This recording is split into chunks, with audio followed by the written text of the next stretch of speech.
Tulong mula sa puso at serbisyo publiko, ang hatid ng Bulong ng Swerte Project, matapos magbigay ng wheelchair at grocery items sa isang lalaking stroke patient sa Benguet. Ang balita mula kay Patrolwoman Jezebel Moyao. Patuloy na pinaiigting ng Benguet Police Provincial Office ang kanilang serbisyong publiko sa pamamagitan ng Gulong ng Swerte Project na isinagawa sa mga bayan ng Kabayan at Bukod, Benguet noong 29 ng Setyembre taong kasalukuyan. Sa Bukod, Benguet, personal na iniabot ng Bukod Municipal Police Station ang isang wheelchair at grocery items kay Ginoong Hector Dominguez, 73 anyos, isang stroke patient mula sa poblasyon Bukod.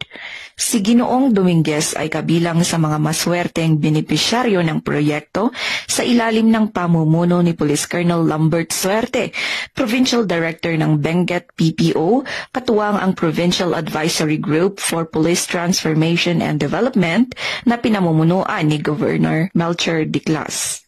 Samantala, sa pagdiriwang ng ika-125 anibersaryo ng Philippine Civil Service na ginanap sa Kabayan Municipal Ground, Poblasyon Kabayan, naging panauhing pandangal si Police Colonel Suerte sa naturang okasyon.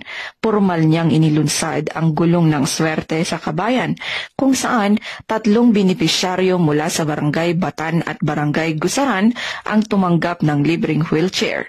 Nagpaabot naman ng taus-pusong pasasalamat ang mga kinatawan ng mga benepisyaryo sa PNP sa kanilang malasakit at tulong.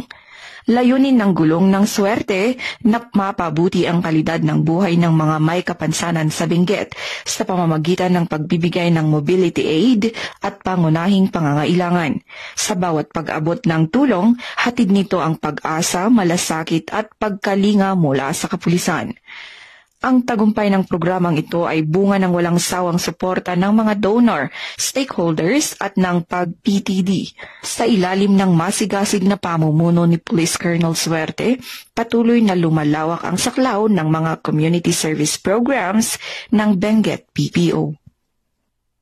Mula dito sa rehiyon ng Cordillera, ako ang inyong PNN correspondent, Patrolwoman Jezebel Moyao.